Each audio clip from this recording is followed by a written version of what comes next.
A Picture Book of Martin Luther King Jr. by David A. Adler, illustrated by Robert Garcia. For Joan Brathwaite, for Carmen and little Robert.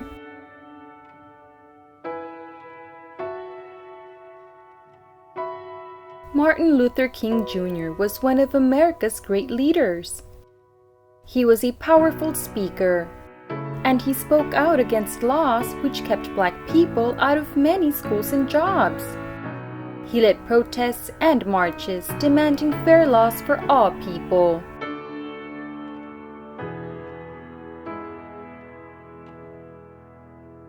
Martin Luther King Jr. was born on January 15, 1929, in Atlanta, Georgia. Martin's father was a pastor. His mother had been a teacher. Martin had an older sister, Willie Christine, and a younger brother, Alfred Daniel.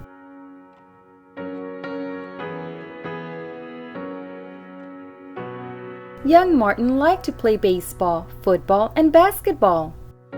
He liked to ride his bike and to sing. He often sang in his father's church. Martin center, with his brother Alfred Daniel left, and his sister Willie Christine right.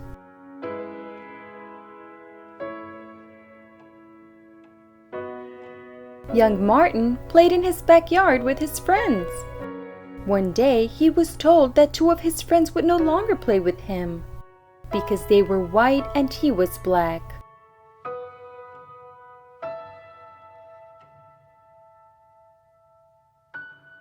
Martin cried.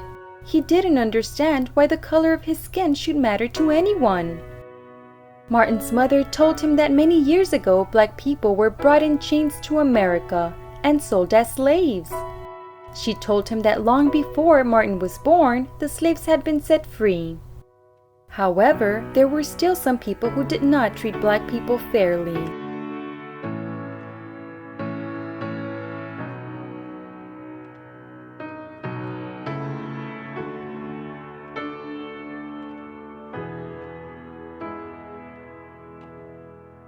In Atlanta, where Martin lived, and elsewhere in the United States, there were white-only signs. Black people were not allowed in some parks, pools, hotels, restaurants, and even schools. Blacks were kept out of many jobs.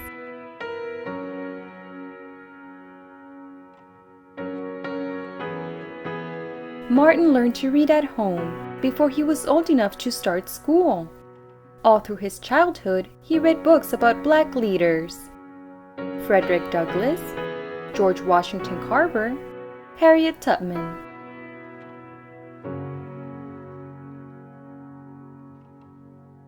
Martin was a good student.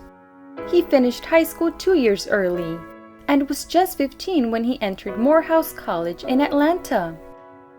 At college, Martin decided to become a minister.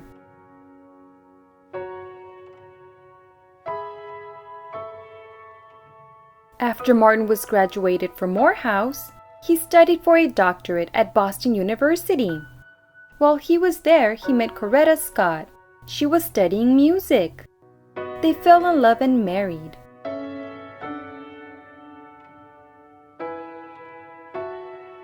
In 1954, Martin Luther King Jr. began his first job as a pastor in Montgomery, Alabama. The next year, Rosa Parks, a Black woman, was arrested in Montgomery.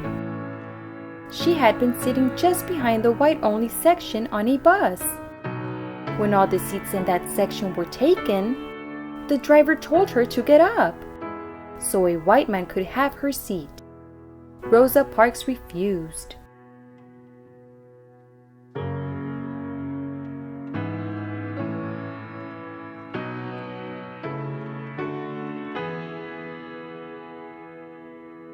Dr. Martin Luther King Jr. led a protest.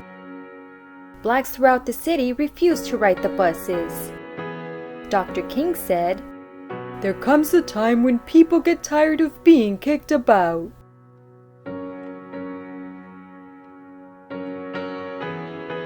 One night, while Dr. King was at a meeting, Someone threw a bomb into his house.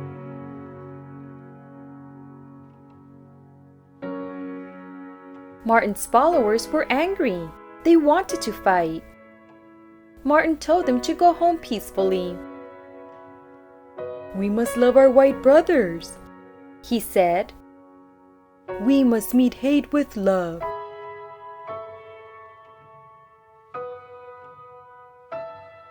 The bus protest lasted almost a year.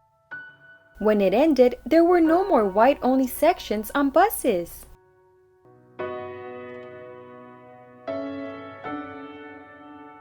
Dr. King decided to move back to Atlanta in 1960. There, he continued to lead peaceful protests against white-only wait rooms, lunch counters, and restrooms. He led many marches for freedom.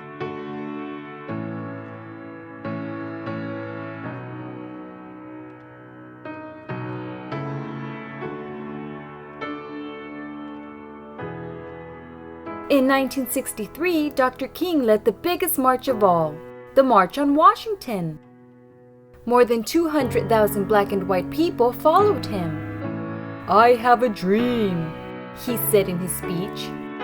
"I have a dream that my 4 children will one day live in a nation where they will not be judged by the color of their skin, but by the content of their character."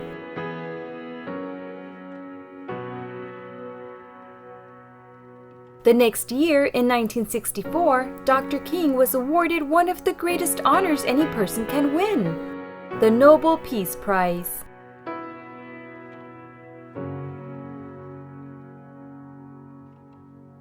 The country was changing.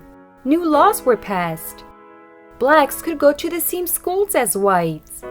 They could go to the same stores, restaurants, and hotels.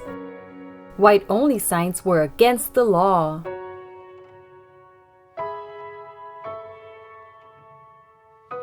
Dr. King told his followers to protest peacefully, but there were some riots and some violence.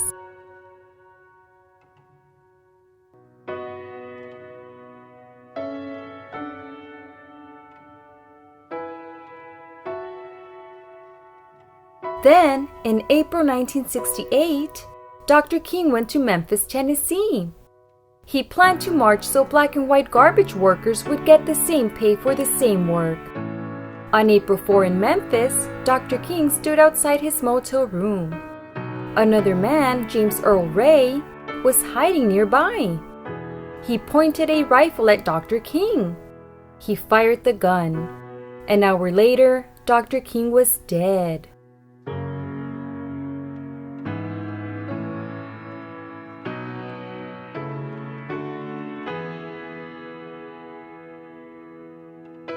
Martin Luther King Jr. dreamed of a world free of hate, prejudice, and violence. Carved on the stone which marks his grave are the words, "I'm free at last."